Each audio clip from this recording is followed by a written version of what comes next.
Well, so anyway, things happen in their own time, and could have started making videos a long time ago, and I haven't. I'm starting now.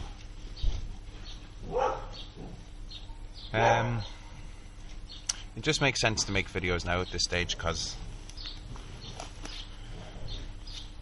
otherwise it's all just Facebook and innuendo and conversations, and not even bothering to ring people most of the time, because unless you're talking face to face, what can you really say? And these videos is a way of being able to talk face to face with whoever it is that's watching. So I haven't watched a lot of truth movement video type things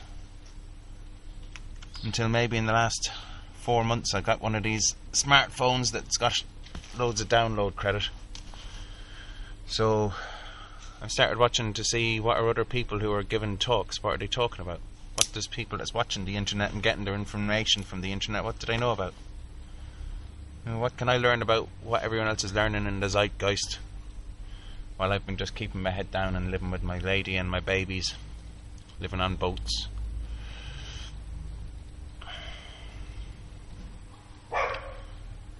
So I was living in London for 6 years, and we headed west 6 months ago and had our baby in the west rather than in London. And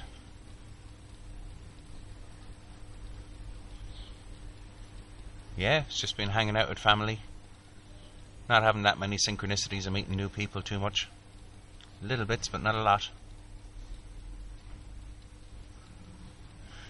And just doing what I do of seeding through my mind, trying to understand what's truth and what's not truth from all what I've experienced.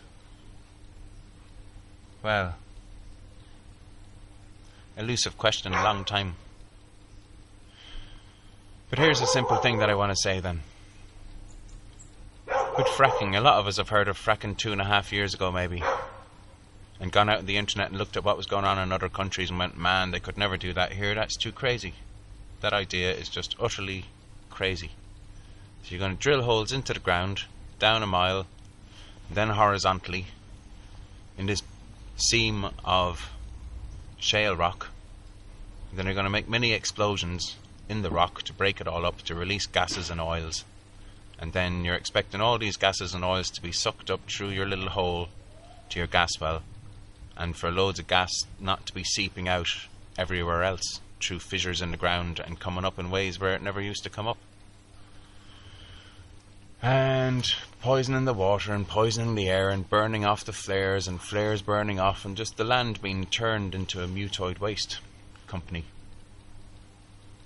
And sure enough, a couple of years later, down at Balcombe, apparently it started. Fracking has begun and an anti-fracking protest begins. And here's the question I want to start out with then. Given that energy companies, the oil industry, is one of the biggest cornerstones of the monetary system and the world government system, given how vastly powerful that whole system is, if it wants to come to civilized countries in Europe, and particularly in Britain, and start doing this earth-destroying technique to extract the last of the power so they can keep all the lights on, instead of just turning off a few fucking lights, man. But if that system of the oil industry and all the power and all the government and all the influence that it has, if that's coming to Britain, it's going to expect there's going to be protests. And with the help of all the media system, it's going to give loads of coverage to those protests. And it's going to manage those protests in a way where it seems that in these democratic countries everybody's agreed to take the shilling. Somebody's getting the money. Getting the money is what it's all about. Everybody's getting money from somewhere. We're all complicit in a system of getting the money off somebody, otherwise you can't live. Even if you're on the dole, according to the system, you're taking money in the system and you're a sinner as much as anyone else. Sign your name, you're a sinner. So that's law stuff. I'll explain it all over time. But given that the fracking industry knows there'll be huge protests against fracking, that nobody in their right mind would let you do that to their land if they knew what was really going to come of it. then I'd imagine that there are undercover agents who've been working undercover for a long, long time, who have been concentrated towards knowing this point would come, where this kind of civil unrest was going to be caused by the final treachery by these governments of the land of raping what's in the land, irrespective of the will of the people. So the government is going to try and tell us, and the oil industry is going to try and tell us, that we want to take this energy from the land as much as anyone else does. That we're all complicit in it, and there's no way anyone can stop it because everyone's complicit. So it's a psyop, a psychological operation on the psyche of a country, on the psyche of all the individuals in the country, that all these individuals that have been split up from what once was community are now just individuals in unit housing, that we'll all be split off from each other and we'll all be banding together against this thing, and we'll be set against each other in a civil war. And that's what you got playing out at Balcombe and at Barton Moss, from what I can see, is civil war. You've got the people against the police, and the police pass it up to the court. So you've got the civil against the military, civil people against the military government, civil war.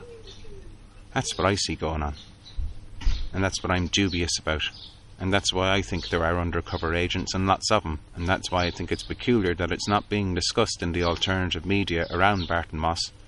It's not being discussed in a grown-up adult manner, that there must be undercover agents there, and that whoever's made the decision that you're just to walk trucks down the lane and that's what protest is, and even that isn't nice enough, that the police must be nice to everybody. No matter that people are saying the police are soulless and insulting them to their face, they want the police to be nice. There's a double standard going on, and something's not right about the whole thing, and discuss it more in the next video. That's probably enough for now. What's the time there then? No, I can do 2 more minutes. Okay.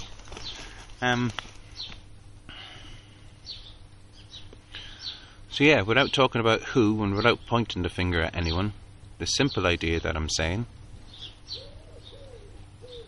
is that in order for the protests to be seen to happen but to not be effective, then those protests are going to be managed by the media and managed by feet on the ground. And that's just something to have a look at, and that's what I've been looking at now for the last couple of years since the Occupy thing, because the same thing applied with Occupy, and the same way of managing the site is occurring at Occupy and is occurring at the fracking sites. And this is the wavy hands method of meetings, by consensus facilitation. And while it might be a fine system in good hands, under manipulation, it's a fascist system. It's a system that is completely underhand. It's just a mirror of the government it says it's against. So there's a fair few deep statements there, and I'm going to smoke a rollie and do a bit more digging and think about things a bit, and then probably make another little 10-minute video. Bye for another few minutes.